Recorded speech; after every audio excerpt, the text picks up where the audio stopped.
then. So between these two teams, obviously, we're going to have first pick going over to the members of Bancho. And one of the things that will be probably contested between these two teams is the Anduin pickup. It is the most highly prioritized support by both teams. As I've watched games by Bancho in previous seasons, I do know that that is a hero that Bluestein really does prefer. Other than that, we're going to see first ban will be on Kael'thas. So Kael'thas is, I'm going to take a look and see what is our play rate for Kael'thas. So Kael'thas is a hero that they have played. They actually have played Kael'thas 3 times, so it is one of their more commonly played heroes, and it's something that they have a 66% win rate on at the moment. So not a bad ban if that is something that they are worrying about. The most played heroes on the side of Death and Delay are Anduin, Leoric, and Varian. Let's take a look at what our first ban out of Death and Delay will be. It will be the Sylvanas. So the Sylvanas, just as I was about to say, I didn't want to say it right in the middle as a ban came up, but our most played heroes for Bancho are Sylvanas, ETC, and Anduin. So again, that Anduin priority, there's a priority overlap between those two teams. So we're going to see if there will be any further focus on some of the priority picks, if we will have target bans, or if maybe we will just see some Zool bans coming out. Okay, it's going to be a Greymane ban by Bancho that is against Death and Delay, and if I take a look, Greymane actually is one of their most commonly played heroes. It doesn't display as one of the most commonly played heroes on Heroes Profile, but that is because it is tied. Greymane has 4 picks, which is tied with Leoric as well as Varian, which also have 4 picks. So that is a commonly played hero. So right now it does look like we do have our teams doing their research and doing some target bans, or at least bans on heroes that they don't want to deal with. The Zool ban, though, Zool ban will be by Death and Delay and Bancho. They will start out with a Johanna pickup at first, so that's not their most highly prioritized tank. They could have gotten the ETC if they wanted it, but Johanna, after the ETC, is their next most prioritized tank. Meanwhile, our first pick out of Death and Delay will be Li Ming. Delta Sniper picking that up, and they do have another pick coming in as well. And it will be the Anduin. So the Anduin was not focused on in the draft, and that was actually taken. So I think I understand why that ultimately was taken by Death and Delay. I definitely think in a lot of cases Bancho would have liked to got that, but they chose to focus their first pick on Johanna, which is understandable, generally viewed as just one of the best tanks in this day and age. Very stable tank, also very easy. I think a comfort pick for really players of all levels of the game. We're going to see Hanzo picked up by Quinal, sometimes affectionately known as Quinoa, and Rhaegar will be picked up by Bluestein. So obviously Rhaegar is something that in the past few months has become a lot more common with some of the buffs to Bloodlust. And I really like the Hanzo pickup in the sense that can also...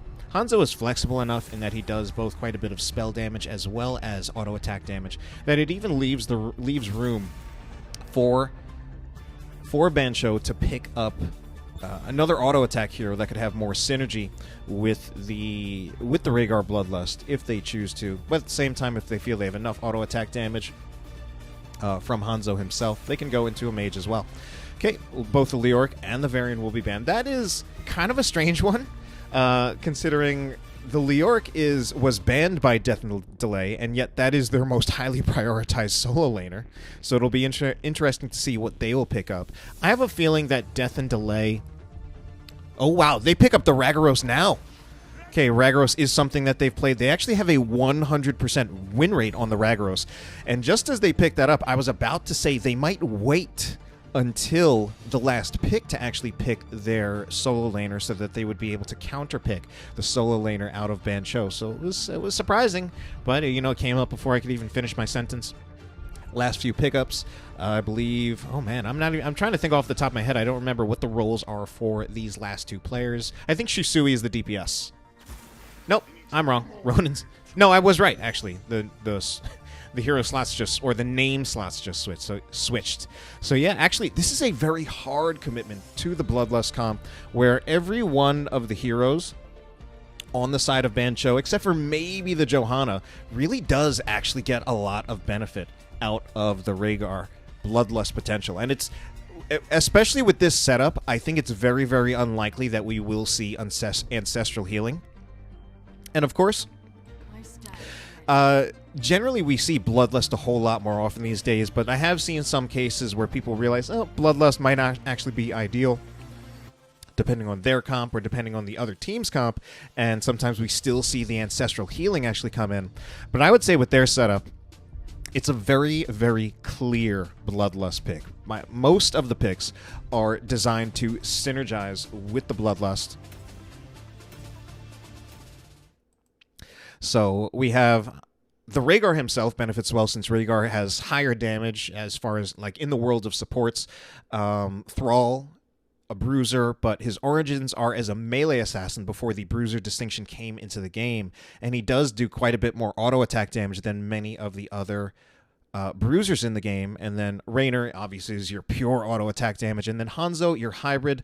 His auto attacks actually hit for pretty nice damage, but he does auto attack a little bit more slowly. But you know, with the Bloodlust, he won't auto attack so slowly. All right, then. It is time for us to get into our game right here. Let's make sure we get the right overlay.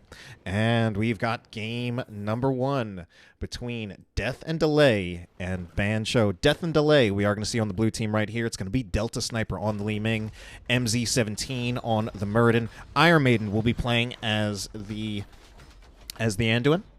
Dauntress will be playing as Ragnaros. And finally, it will be Mac Daddio on Vala. Next up, on the red team, it's going to be the members of Bancho. Ronan will be playing as Thrall.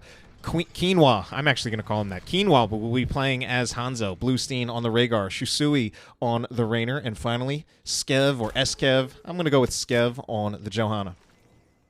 So obviously I talked a lot about the draft out of Bancho. If I did have to pick, I personally would favor the draft out of Bancho over the draft of Death and Delay. Now, they don't have great sustained healing, which could potentially be a problem if the fights on the Ultras go a little bit long. I generally don't think of Rhaegar these days as being a great sustained healer. It especially depends on what that level 4 pickup is, if the healing totem is picked or not. And I think if Bancho does get the good end of Bloodlust engages, I think they have what it takes to come out on top of things.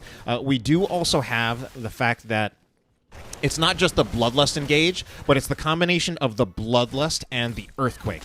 Although it is also possible that we could see Sundering out of Thrall. I mean, obviously Sundering. Both are good heroics. I think the Earthquake has better synergy with the Bloodlust, but there's also a possibility that we see Sundering as part of a response to Holy Word Salvation, since I think Holy Word Salvation would be a pretty good counter to Earthquake, but it would get countered by Sundering. So Quinoa, meanwhile, in this middle lane, Quinoa with the Q build, most likely going to be picking up Q at level 4 as well. Going to give him pretty good wave clear. And, you know, on the side of Death and Delay, I'm unfortunately, as some people have been learning, I'm very skeptical of Muradin picks, period. But meanwhile, there's somewhere over here. It was actually in the top, where we saw Mac Daddio actually winning a 1v1 against Raynor, except for the fact that we didn't actually see it because I didn't catch it on the screen. All right, but does look like Skev and Bluestein will be tasked with clearing out the siege camp in the middle lane. There will still be a siege camp pushing against Death and Delay. I'm always skeptical of Muradin picks. I just think that over the years of Heroes of the Storm, he was slowly power crept on by other tanks being introduced, such as Mal'Ganis and Garrosh, as well as some tanks being reworked, such as Diablo. And I feel he doesn't always cut it. You know, I'm definitely looking forward to the possibility that MZ17 can prove me wrong. And we'll see whether he goes for more of an engage-heavy style or maybe more of a passive walling style. Meanwhile, MZ17 also looking for some stacks on Stormbolt. Only the baseline stacks. He did not choose to go for Perfect Storm to get the damage stacking, and instead chose to go for Dwarf Block. So that does... I mean, it makes a lot of sense, actually. In fact, I think it makes a huge amount of sense. given that, you know, obviously you've got the Rainer, but you've also got auto attack possibilities coming out of Hanzo, as well as even Rhaegar and Thrall. I actually think that talent is particularly good against Hanzo, who has pretty good damage on his auto attacks, but a slow rate of fire. Quinoa potentially out of position, does take a lot of damage, kind of leading a lot of somewhat unnecessary damage taken by Quinoa there. So it looks like they will Bancho, that is, meet in the middle lane, make sure they clear out a second helping of some siege camps. And meanwhile, it's going to be 5-man by Death and Delay, looking to see if they can get engaged, looking for some kills. They don't actually get it. Quinoa with the super aggressive positioning, but does eventually get over the wall. No Stormbolt in time to punish him for that super aggressive positioning. And Quinoa is someone, yes, his name is really Quinal, but he has been affectionately called Quinoa at times, so I do like to call him that. Uh-oh, Ronin is cut off from his team, but they're going to try to go for the kill on Mac Daddio first. They don't succeed in getting the kill on Mac Daddio, and now it's Dantris who's in trouble. Just kidding, they do finish out Mac Daddio, and they'll pick up Dantris as well. So Quinoa on the side of Bancho is someone who I kind of look at as kind of like a hyper carry player. Plays a lot of those hyper carry-esque heroes, the ones that can... Like, if you only had one DPS, you could actually play some of these heroes, things like the Hanzo, things like the Vala. Sometimes he does also play Li Ming. So, it is going to be the prisoner camp picked up by Bancho. Only about 8 seconds. Okay, MZ17 will go in, does get a Stormbolt onto Rainer, but not much is confirmed off that. Meanwhile, Ronin is looking to put as much damage and pressure on Mac Daddio. And in that engagement, no kills either way. Bancho ultimately definitely coming out on top of that with a full level lead, as well as the cavalrymen ready to push down all 3 lanes. Of course, because that's just how this map works. Ooh, and you know what I just heard? I heard the sound. Oh no, I'm about to hear the sound of a Vala dying. Oh my god, they might get it! They actually got that. The Condemned by Skev miss. Oh man, they're trying to... Oh, Quinoa actually did manage to pick up that kill. I didn't think they were going to get that kill on Vala after Skev missed the Condemn. He does not have Conviction at level 4 to speed up that Condemn to make those engages happen more easily.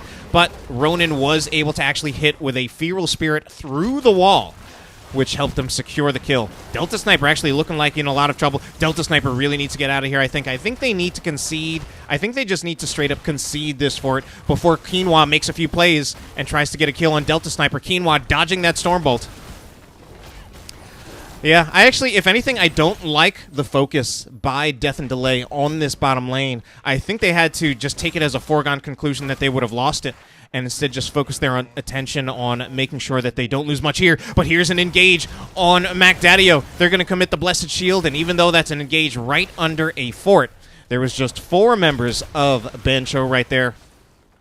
And Bancho looking about as hot as I promised them. I feel like... Even just 6.5 minutes into this game, I feel like they're really asserting their dominance. It looks like this is a rotation to pick up the boss, and honestly, why wouldn't be? They've got level 10, they've got the heroics, they've honestly just been playing better anyway. Shusui, though, this could be a little bit questionable if it were rotated on, but it doesn't look like they will rotate on Shusui. What I do like about this, though, as long as Shusui is not punished, this really paves the way for this boss to get a lot of value. I mean, most of the fort is actually already gone. And I think even the rest of the members of Bancho, they could even commit more to making sure that this fort goes down. Looks like Shusui will do it a bit by himself. Okay, he will actually rotate out of there. And I like that better because, of course, they're probably looking to see if they can pick up the other boss. Now, picking up that other boss, they don't... This time they won't have the 10 advantage, but, of course, since Death and Delay is so busy just trying to clear out that boss, there won't be enough of Death and Delay around here to contest it. So we are going to see a Lava Wave thrown out by Death and Delay, and I don't think that use of the Lava Wave is too bad there, since it will just clear the way for this siege camp to get a lot of value in the middle lane, but Shusui is already rotating to see if he can deny some of that value. He does not have Exterminator, so his ability to clear this out will be slightly mitigated, but he's not doing too bad of a job. It will still be all of the towers taken out in that middle lane. So that's kind of the consolation prize for Death and Delay as they do focus on clearing this up. So the Lava Wave did come out for for Dauntress, and that's something I'm a little bit concerned about. Had a little bit of a small debate between myself as well as a viewer in a previous match where I personally felt that Sulphura Smash is really just the better heroic. Of course, on this map, I can definitely see an argument for the Lava Wave. I think it would help quite a bit on the defense. Oh, man, look at all that damage going in on Shusu. I can't even finish my sentence. Delta Sniper right here. Li Ming is great for stalling on these objectives. But we do see Bluestein actually did go for the healing totem on Rhaegar, so that does improve Rhaegar's sustained healing quite substantially. And it's something I personally like to go that healing totem, but I have seen some Rhaegar players choosing not to get it, choosing to get the lightning shield talent at that tier instead. Meanwhile, this slow fight right here. Oh, the Rhaegar Bloodlust is activated. We will see the Holy Word Salvation in response, but it's not going to be enough. Dauntress will be taken out as well. And Mac Daddio and Delta Sniper, I think they have to be content to just see what clear they can get. But Quinoa is looking for a kill on Delta Sniper, and he indeed does get it. Those are some Quinoa plays. So, I had said before that the Holy Word Salvation would be a good counter to the Bloodlust, but of course, the way things work in this game, a lot of things don't work in a vacuum, and there are more interactions to consider than just Bloodlust versus Holy Word Salvation. And what we partly see in response is that if Skev can hold on to the Blessed Shield until the Holy Word Salvation comes out, then he can actually just punish the Holy Word Salvation, and then the Bloodlust is free to just get all the value that it wants. So this is not looking good for Bancho. Just kidding. I meant to say it's not looking good for Death and Delay at the moment. Obviously, going into this series, they did have a 3-1 record, so it wasn't too far behind Bancho. But Bancho just looking so hot right now in these past few games. Aside from this match, I also crossed their recent game against Team Tiny, where, especially in Game 1, they absolutely wrecked. So after, a not-so-successful season of Heroes Lounge in Heroes Lounge Season 4, it really just seems like Bancho is really back with a vengeance right now, exerting their dominance with a 2.5 level lead over Death and Delay, with the potential to possibly take out a Keep here. To be fair, Keep is probably optimistic. Yeah, actually, no. They're definitely not going to get the Keep unless they make a hard engage attempt now. But they might actually, given that the Hyperion is committed. The question is, will the Bloodlust be committed? Will Quinoa make some killer plays? Okay, Quinoa. Man. Quinoa definitely giving me plenty of opportunities to say his name, especially with how frequently he is actually positioning ahead of his tank. Very aggressive positioning by Quinoa. And luckily for him, I don't think he has been punished in this game just yet. There's one death on the side. Oh, Ronin might be the next death, actually, for Bancho. And indeed, finally, the kills will be coming in for Death and Delay at a time when they probably need it. MZ17 does need to be very careful, though. Although he is that Murden, he does not have Third Wind, so his healing will be a little bit lessened, although he did go for healing static. Typically, I think for Murden players, you usually either see the Third Wind at level 1 or the Perfect Storm. However, I do understand the reasoning behind the Dwarf block, because there is actually just so many sources of auto attack damage coming out of Bancho that I think the Dwarf toss can get a lot of value. But nevertheless, there are still some things that I think he loses by not going for either one of those talents. Third Wind just basically making it so that Murden never really needs healing out of combat. And Perfect Storm giving you a lot of ability to just delete targets if you can get Stormbolt engages later on in the game. Meanwhile, MZ17 is actually tanking so much damage from Quinoa. Okay, Mac Daddio will be positioned far forward, but Quinoa is even getting some splash damage from just the exploding Stormbows, including the fact that he does have Pierce. Meanwhile, ooh, look at this. While Quinoa and Ronin are keeping Death and Delay busy, we're going to see Shisui, Skev, and Bluestein try to sneak a boss here. And at this point, all right, it was sneaky at first, but eventually, Death and Delay do catch onto it. I don't think they get there in time. The closest one was Mac Daddio. So they eventually figured it out, but they were still just too slow. And, I mean, even if Mac Daddio could have stepped on it, it probably would have not gone well for him. We're going to see a Behold committed. Behold Ragnaros. to slow down the progress of this boss, which I don't think is too bad of an idea, though I think they're obviously going to take it for granted here that they... Oh, I was going to say that they're going to lose some of the progress on the prisoner camp, but instead we're going to see the other boss picked up, and since this one's actually being picked up by 4 members of Bancho, including Quinoa and that Hanzo, they will take this one out quite a bit faster, and the rotation for Death and Delay will not come in time at all, and this really puts Death and Delay in a rough situation. They will pick up their camps, their siege camp right here. I even wonder if we're going to see an invade attempt by Bancho. Okay, it doesn't look like they're going to go for that. They will just go for the prisoner camp. So, the tough situation out for Death and Delay is, of course, the fact that they've got this boss pushing in the bottom lane. They will send a lava wave from the Ragnaros, but the lava wave by itself won't be enough to clear it up. Meanwhile, we're going to look for the engage here. Bluestein does commit the Bloodlust, and already 2 kills come out. All of the damage out of Death and Delay is gone. At this point, Holy Word Salvation only delaying the inevitable. It's going to be... This could be a 5-man team wipe. MZ17 does not have Dwarf Toss. He does not have it. He might have it in like a couple more seconds, but I don't think he gets... Okay, finally does have it. I think he even got interrupted by the penetrating round from the Rainer. And we're actually going to see Bancho... I was going to say that they're going to back off, right? Or at least it looked like they're backing off. Now it actually looks like they are committing to this. Of course, they do have a 5-man team wipe. But we see Skev's getting really low. And yeah, they can finish it off. Sometimes it's a little bit questionable on Alterac Pass because of the fact that just the core mechanics on this map. Oh, but we're going to see some kills traded out. But it will be first game going over to Bancho rather dominantly, I might add, 14-4, keeping all 6 of their structures. So Bancho, I kind of looked at this as potentially an even match, but right now Bancho definitely making me definitely shutting me down, as well as shutting Death and Delay down with that really dominant performance. And honestly, this is how Bancho have actually just looked for, well, I kind of have a small sample size. I watched them play against Team Tiny, and they looked about this dominant against Team Tiny. And yeah, I mean, we take a look at the stats. Quinoa, our hyper carry player, actually really living up to his reputation. 7 kills, 0 deaths, and the most damage out of anyone, regardless of team, by a pretty big margin. So let's move on, though. We actually do have our draft ready.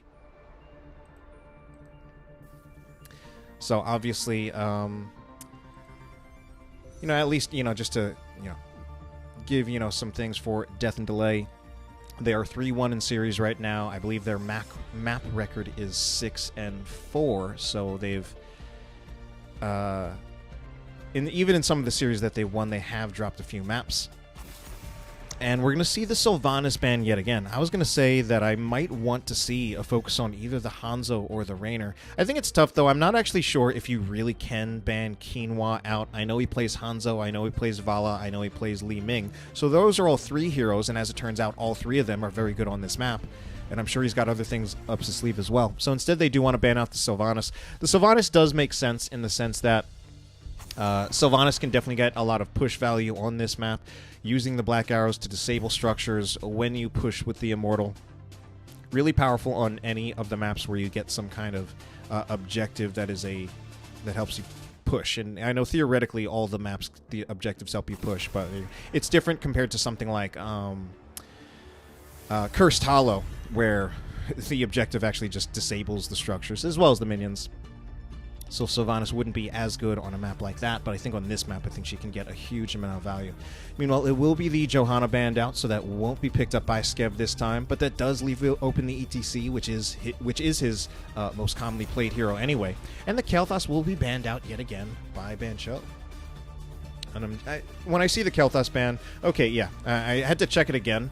Okay, this time the Rhaegar will actually be taken away by Death and Delay. Now, one of the things that's curious right now is Rhaegar has been picked up by MZ17. Last game, MZ17 was their tank player, so that does make me wonder, are we going to see some role swaps? Are we going to see some double support shenanigans? Or will we just see, the players swap the heroes at the swap phase? Most likely, I'm guessing we will see some kind of role swap. And there we go. So that will be the Li Ming picked up by Quinoa. So again, that's a really strong hero for him as well. He did a lot of work on that hero when he played against Team Tiny recently. And we do also have Anduin picked up by Blue Steen, which is his most commonly played hero. So Mac Daddio also going to pick up the Vala yet again. Vala is very good on this map. However, not so much with an auto attack build. Last game, we did see Mac Daddio go with an auto attack build, which is honestly generally regarded as the worst of Vala's builds. And particularly on this map, I think it's really important that he actually goes for a Hungering Arrow build and not any of the other builds. Artanis picked up is also one that... Artanis is, I mean, definitely, at least in, like Div C, Div D levels, and I guess Div E now that that's a thing, Artanis is sometimes seen as a priority pick on Battlefield of Eternity because he does provide a lot of immortal damage. So it's a lot of race potential, and especially a lot of race potential coming out of an uncommon position for race potential. Normally, you don't get most of your immortal damage from your Bruiser, but in this case, we will see Artanis picked up, and that could put Death and Delay in a position where they could be able to win the race. Certainly right now, they do win the race. In fact, I would say between Vala and Artanis, as long as Mac Daddio does go for a Hungering Arrow build, I think it's actually a foregone conclusion that Death and Delay does win the race. Now, Raynor actually does make things a little bit more questionable. We should see... I mean, we got the Raynor again, which that's a good thing. The Hanzo ban was a little bit questionable, actually, even though I kind of wanted to see it. But it's very clearly Quinoa who's going to play the Hanzo, and we already have him picked up on Li Ming. So, of course, it is always possible that there can be swaps, but still.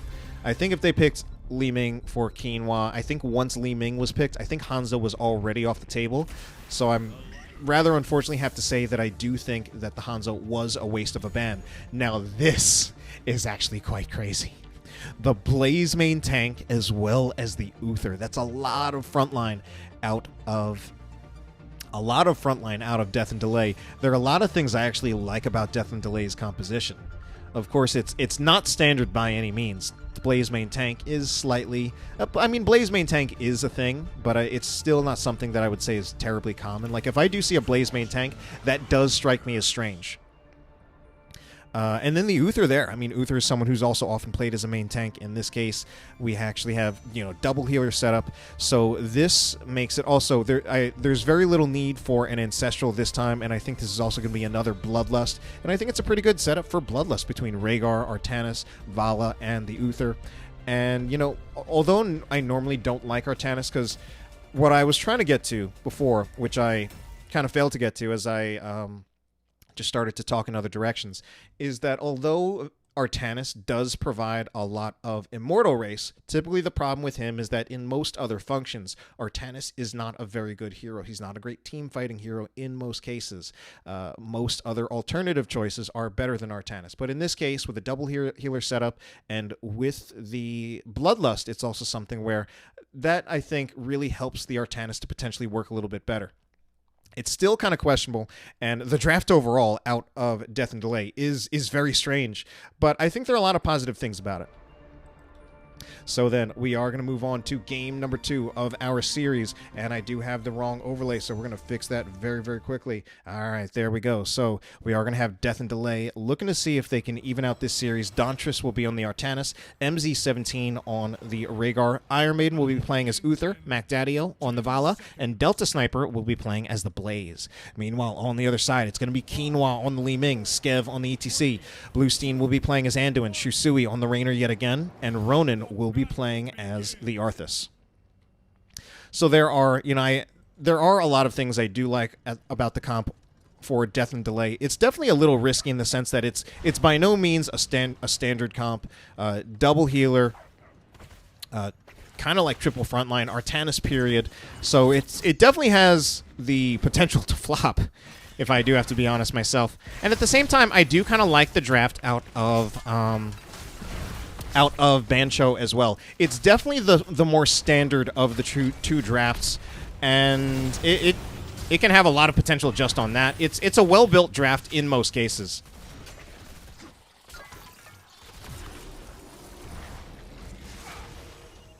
I think one of the big question marks for Death and Delay is that I think it depends a combination on the Anduin from Bluestein. If he does indeed go for the Holy Word Salvation, because again, that Holy Word Salvation can potentially shut down the Bloodlust, but there are definitely several stuns and interrupts coming out of Death and Delay. So I do think a good Holy Word Salvation could make or break some of the engages for Death and Delay, and also whether or not a stun comes out from the right people. If Delta Sniper is able to, if Bluestein is a little bit too close to the rest of his team. Actually, it's kind of tough. I think Bluestein needs to kind of wait until the jet propulsion is out, because I think if he's in range to get... I think if he's in range for a Holy Word Salvation, then Delta Sniper is probably able to hit all targets with a jet propulsion either way. Now, this is a really weird solo lane. We are going to see Mac Daddy-O. Normally... Oh, no, Mac Daddy-O might actually go down. All right, he does save the vault. Normally, Vala Arthas is definitely not a typical solo lane. Arthas is a typical... Well... He's not too typical, but it's not too out of the ordinary. Arthas solo lane does make sense. That is the most common place where he should be put. Vala solo lane, a little bit more questionable on the other hand, and it does seem like he's having a little bit of trouble with it. Ronin will be backing. I'm wondering if he was actually going to go for the camp, but he will not do that. No, there was no way he could have done that against the Vala. He was too low on hit points. So, Dontrus will be picking up the Bruiser Camp all by himself. Of course, he can do that, given that he does have Amateur Opponent. And we are going to see the Bruiser Camp picked up on the side of Bancho as well. So things are pretty even at this moment. Of course, we aren't too far into the game. And, yeah, I still think, I think overall the Immortal race should favor the members of Death and Delay. So we're going to see what Bancho does to try to manage this. Right now, it does look... I also want to see how are they going to manage these camps, or are we just going to let those Bruiser camps get some value in their respective lanes? Ronin, meanwhile, potentially caught out. There will be a stun onto him, but there wasn't much follow-up. Quinoa poking in with some magic missiles, but we do see... Okay. So, you know, I said... I felt like Death and Delay should be winning the race, but as it turns out, Vala was actually stuck in the top lane clearing during that objective. So they don't actually get... they got very minimal damage on the Immortal. Meanwhile, Shusui was in position to do damage to his Immortal. So the race right now is in favor of the members of Bancho. Quinoa will be pulled out by Bluestein, and the engage from the jet propulsion will only go on to Skev and Shusui. Ronin looking to do some damage here. They actually have Artanis. I mean, the actually crazy thing is right now, Artanis might actually be the primary race, and the Vala goes down. So can Artanis finish this in time? He actually does not seem to be doing well enough. We're going to see 2 kills come in for the members of Bancho, and with that, they're able to turn back around to their own Immortal, and they will finish it off, and they will have an Immortal pushing in their favor. That was a little bit unfortunate. Definitely some issues with mismanaging the lane clear, because the truth was both teams actually had Bruiser camps pushing down in their lanes. But Vala was committed pretty much by herself to clearing out the Bruiser camp for Death and Delay. I don't remember who was committed to clearing out the Bruiser camp for Bancho, but all I know is that Bancho was able to get their primary source of Immortal damage on the Immortal, and that enabled them to get a lead on Immortal damage. Oh my god, Quinoa, I'm pretty sure he finished that off with the Seeker magic missiles. They were able to just get started on the Immortal first, when I'm pretty sure they should actually be losing the Immortal race.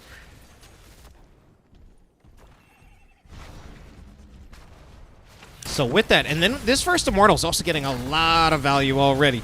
Okay, engage will happen onto Mac Daddy-O, but mostly just to slow Mac Daddy-O down. Shusui going to get pulled out yet again. We're really seeing right here why Bluestein favors that hero and why it's a favorite hero for this team. But I don't... Wow, Skev is going in! He had so few hit points, but he knew that his team was there and that they could trade out a kill, trying to get another one onto Iron Maiden, but I think the cleanse there will keep Iron Maiden safe. Delta Sniper actually needs to be super careful right there.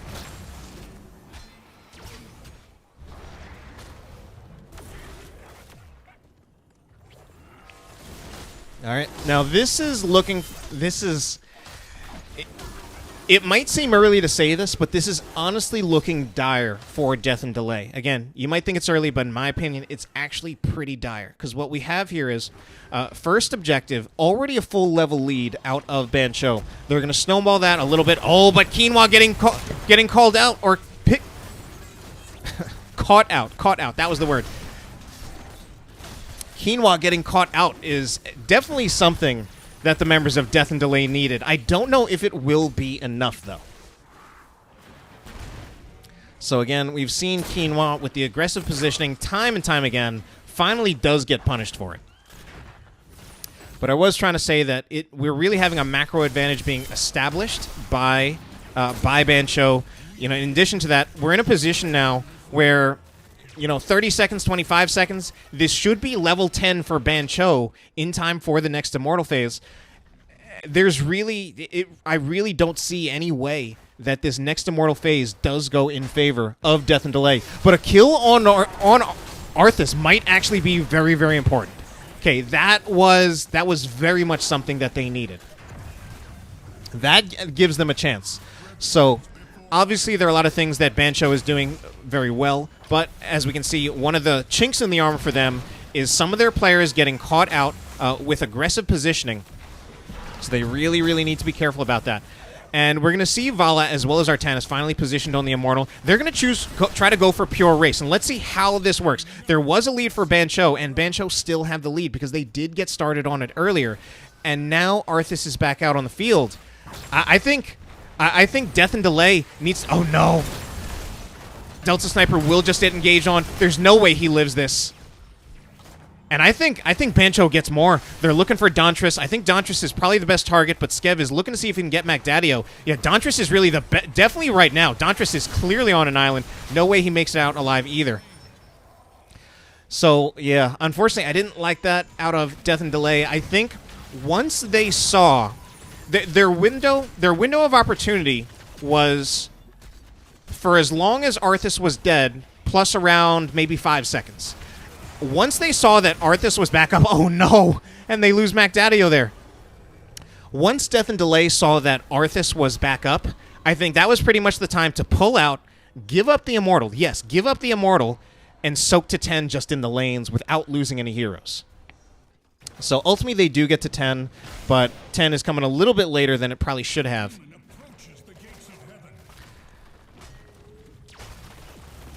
Now, you know, actually to go back to Quinoa, the player who I probably talked about more than anyone, in part just because I want to call him Quinoa, he did go for a Seeker Li Ming. Now, oh my god, I can't talk about things because we're seeing so many engaging things happen on the game itself, such as that engage there. Oh, a missed. There is the Bloodlust. Can the members of Death and Delay trade this around? I think Ronin might be trapped. Yeah, they need to collapse onto Ronin. Meanwhile, they get a swap onto Shusui, and that will be a kill against them. Now they need to turn around, just see if they can reduce, basically make sure that this Immortal does not take the keep, and indeed it won't.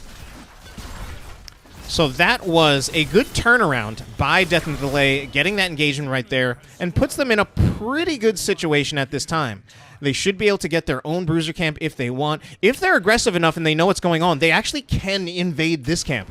But I don't know if they will make it in time. Okay, it does look... They're going to do it. Wow, we have some more aggressive rotations, seeing if they can even get some kills out of it, which would be the ideal scenario if they could continue to stagger deaths. They don't get the staggered deaths, so now they do need to be cautious of the fact that although they did manage to get a successful invade, they are soon to be down 13 talents here. Shusui throws in the Hyperion from the side. Skev, meanwhile, gets the Light Bomb and the Mosh Pit. All in one. 4 are in that Mosh Pit. Oh, no. Death and Delay. I think Delta... Oh, no. Delta Sniper went in. That was also so unfortunate. I felt like Delta Sniper was the only one there who could have gotten out alive if he had just gone away, but he jet propulsions in. That's going to be a 5-man team wipe. Oh, God. So this is looking really, really rough. And we see with the movement by Bancho, what they're looking for here is an entire keep. And they can absolutely do it. Wow. I don't even know if the Syndragosa is necessary, but they just want to be absolutely sure. This even gives them the possibility for engaging past the keep.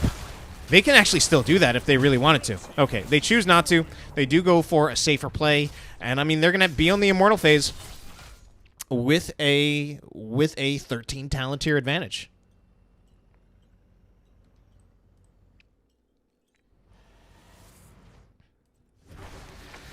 Looks like they're gonna pick up the Bruiser camp as well.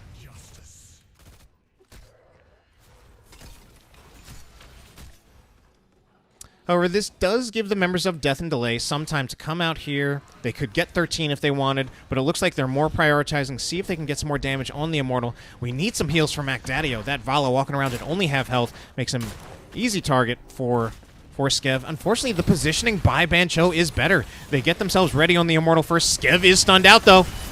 Okay, there is the Light Bomb. Light Bomb does manage to stun Artanis, but only him. And that will be the Bloodlust engage, but we're going to have kills traded out 1-to-1. Just kidding. It's going to be 2-to-1 in their favor. Does Quinoa make it out alive?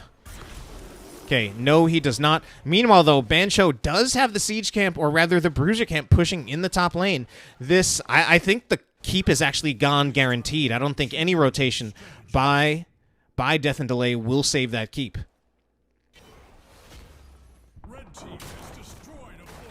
Still, this is probably one of the best chances that Death and Delay is going to have. They need to make something of it fast. And unfortunately, I think they're a little bit slow on it. They have no keeps. They have to worry about the lane pressure. Delta Sniper vacillating on whether he wants to move back and clear or join his team. Ultimately decides to join his team. Immortals are actually slightly in favor of Death and Delay, but of course, this pressure, it's going to be some permanent keep damage for Death and Delay no matter what, but they want to see... Oh no, Macdadio is actually leaving! Okay, all right then. Well, they've just got to try to defend as for on this Immortal. If they can wait for another 20 seconds, the thing that really seems to be making things go in favor of Death and Delay on these few occasions is the Bloodlust. The Bloodlust engage does seem to be working out well for them, so if they can wait another 10 seconds to get the Bloodlust, I think they have a decent chance here.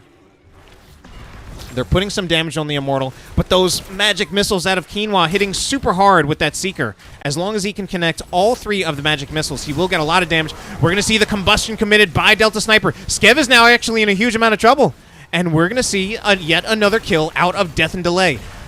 Much of this game has looked really, really dominant for Bancho, but we're really seeing signs of life out of Death and Delay. They've still really got their work cut out for them. That Immortal will push in the top lane, where they still have to go through even a fort front wall. They're going to the bottom, though, so they're going to push opposite the Immortal, which probably isn't such a bad choice. They are behind in terms of levels. That also does mean they're down a talent tier. I wonder if Dauntress was trying to look for a swap. A swap could have done a lot for them if they were able to get a pick before Skev was able to respawn. And then with the Hyperion being thrown out, it does look like Death and Delay will disengage from the top lane. They do have an Immortal to push alongside, but my god, Macdadio cannot afford to take damage like that. I mean, he does have 2 healers that can top him off, but I mean, if he's not careful enough against all those Li Ming shots, he could just get blown up. I mean, Li Ming is looking for it. Quinoa looking for those blow-ups onto Macdadio, looking to make it happen. This will be a party bush attempt. Okay, stun does not happen from Delta Sniper. That is big. Where is the Bloodlust? Bloodlust is still not for another 3 seconds. Meanwhile, Iron Maiden, a little bit too far forward. Still a possibility for Death and Delay. They'll commit the Bloodlust, even though they're down 1, trying to get the kills. Can they make one happen? They don't pick up a single one just yet. Skev does actually use the Mosh Pit. Okay, finally Artanis, or rather ETC, will be killed, and oh no. We're going to see the Syndragosa engage, results in the 5-man team wipe. And these aren't long respawn timers, but this could just be the end of the game. It could also be a throw opportunity. As I said, these are not long respawn timers, but there's definitely a lot of damage coming out. We've got the Rainer. Quinoa will be throwing in those Seeker magic missiles. And I think they will indeed finish the game right here. The Hyperion, he waited to commit the Hyperion, really putting into a checkmate situation, and that will definitely be Bancho winning this series 2-0 in, again, very, very dominant fashion.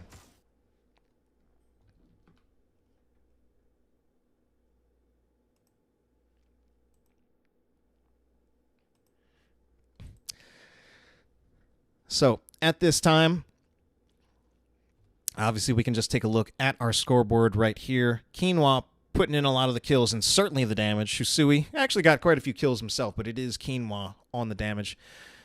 And, there's not a whole lot to say about this one other than, man, Bancho is looking really, really scary. Looking to see, because we are in Div C. I wonder if they're going to see if they can. They already have a Div D championship. I wonder if we're going to see if they can get a Div C championship, and that does mean Bancho remains undefeated, 5-0 record. Does unfortunately mean for a death and delay that they will be going down to a 3-2 record. Still a positive win rate, which is good. Nice to be at 500 plus. Their map win rate, though, or rather, I think their map record does go down to something. I think it's actually now 6-6. So I think they have a 6-6 map record. So, honestly, one of the most dominant games that I've actually cast recently. Even though we did see some signs of life out of death and delay. I'm going to see if we can get an interview from someone on the side of Bancho. Oh, all right. Is that who's actually with me? I didn't actually see in the Discord who's with me. It's all good. It does look like we got Bluestein, you are here. So how are you feeling after that victory? Pretty good. All right, and I do got to ask, obviously right now you are, I believe, 5-0 in NGS. And you looked really dominant in that game. I caught a little bit of your series against Team Tiny where you looked really dominant in that as well. How are you feeling not just about this game, but about your season so far and about your chances going forward? Yeah, I think coming into the season, we kind of had something to prove. So we've been playing with a chip on our shoulder. we started with a couple 2-1 wins, and like every game is tough in this division. So we got off to a good start, which is usually our weakness. Is we definitely start off a little slow, but the last 2-3 games, I think we've really hit our stride, and today was an indication of that, I think. All right, very, very good. And, you talk about that chip on your shoulder. And I think in leading up to some of this, I think I did probably mention some of the reasons for why you possibly have that chip on your shoulder. But I would like to hear it a little bit more from you. Why do you feel that you have something to prove this season? I think one of the things is I think we just play better as a group when we're not comfortable, when we're kind of aiming for something that's a little outside of our comfort zone. So that's one thing. So we kind of try and give ourselves something to prove at the same time. But also, yeah, like last season we got put in D, and it was like, I thought for the most part we hadn't really had any success in C, so there's no reason for us to really say like, hey, we belong here. But then you dominated D. Yeah, and we felt like if we didn't, then that was going to be on us. So we really stepped up, had a great season in season 8, and then now we're like back in C and just trying to prove that we belong. If not, trying to move up one more time or as many times as we can, really. Yeah, and even since around that time I was actually still competing, and I can even just drop some of the comments on the grapevine that a few players such as Lazy Hydra and NyQuil, when you guys were all in Division 3 of Heroes Lounge, they did actually comment about how that they respected your team and they felt that you guys were really misplaced in Div D. So just kind of throwing that out there. And although you didn't mention it, I also wondered if part of it was the Heroes Lounge season that just happened. How did that feel for you guys, and does that have anything to do with, again, the wanting to prove something this season? Yeah, I think that plays into it as well. We had like some scheduling issues in Heroes Lounge, so we missed out on a game, and that kind of hurt our playoff chances. And at the same time, it's like I don't want to say that we don't take it as seriously. I think we do. It's just NGS just for some reason feels like somewhere where we are able to wake up and play a better game, and I think that's something that's like a big weakness. So something we gotta to try and play better on Heroes Lounge. I don't know what it is, but yeah, we definitely felt like whatever results we put out on Heroes Lounge is definitely the worst version of ourselves. So it coming after that season and coming into NGS, we tried to create a narrative where we had something to strive for and something to prove, because I think that's what makes us play better. Yeah, and I can definitely understand some of your thoughts on Heroes Lounge, and I think that goes to, like, honestly, all different sides of it, not even just the playing side, but even like on the organizational and casting side, where NA Heroes Lounge barely does get cast, and it really does feel like North America very much secondary in Heroes Lounge, and NGS is really more like the primary North American league. Yeah, it does feel like that, and I think when you're in the lower divisions in Heroes Lounge, it doesn't get as much. I wouldn't say respect because obviously like the tier of play is like clearly not as good, but at the same time you're like you want to be seen a little bit, so it's easier to wake up for a match in NGS regardless of the division you're in. All right, very good. And of course, at this time, I believe you're still undefeated. Are there which teams of the teams that you have not played yet? Which are the teams that you think might give you the most trouble and could possibly break your current win streak? Well, I think at the top of the standings it's Lubu and Wood League. Those are two teams that we've kind of had history with before. When we were in Div C, we've played a couple like off-season tournaments against them. I believe they have like a little bit of a revamped roster. So those are two guys we're looking at for sure. And then World Hunger Avoidance team is definitely on a lot of people's radars. I think they've played a ton of. I think they're sitting maybe 500 or just over, but it's definitely not a team you can sleep on. So, like I think I mentioned it earlier, it's like every team in this division has an opportunity to do something. So, like we played Team Mana Frenzy just earlier this week, and they gave us a run on both maps. So they were really really close, and I think they're sitting at the bottom near the bottom of the standings. So there's really no one you can take a night off on this division. Yeah, the NGS standings are a little bit confusing to figure out because even Death and Delay, at least before this match, they were 8th in the standings, but they were 8th with a 3-1 series record. So it does organize it by points, and sometimes the way the standings look just at a glance don't quite tell the whole story. So yeah, I agree. It is hard to just look at a team and just based on what number they are in the standings to judge their strength just on that. Gotta dig a little bit deeper. For sure. At this point, just want to throw the floor to you if you do have any final comments or shout-outs to make before we do wrap up this interview. Yeah, just shout out to you guys, obviously, everyone who tuned in, and thanks for casting. I know one thing that's new with NGS now is they want you to put an MVP in. I personally don't like picking myself because it feels weird to pick an MVP on I'm my actually own not team. as familiar with that, but is it someone on the team needs to pick the MVP? Yeah, well, whoever inputs like the match, I guess, Okay. also puts in an MVP. So I would only ask that since you are a bystander of our match, if you could choose the MVP for our team. I don't know. I will, and I know who I would pick, but I would almost say that I'm not even completely unbiased, which is since I have seen some of your matches, I felt that as Quinoa, as he has affectionately been called it sometimes, I felt he lived up to his reputation tonight, and certainly statistically, he was pretty clearly dominant, even compared to obviously it does get a little bit hard to measure statistics across roles, but he did outperform the other damage dealer, and it did feel like he was making a lot of plays, so I would give it to him. Yeah, he's definitely an impact maker on our team. So yeah, another person who in the past he was also someone who got a lot of respect out of other players in the league, where behind your backs people are actually saying positive things about him. Yeah, he's a solid player, and he's as good a guy. He's actually my brother, so. Oh wow, cool. Yeah, he got the better HOTS playing gene in the two of us. As long as he's on my team, I don't mind. Does he know that he's sometimes called Quinoa, and does he like or dislike that? Teased routinely, and I can't imagine that he enjoys it.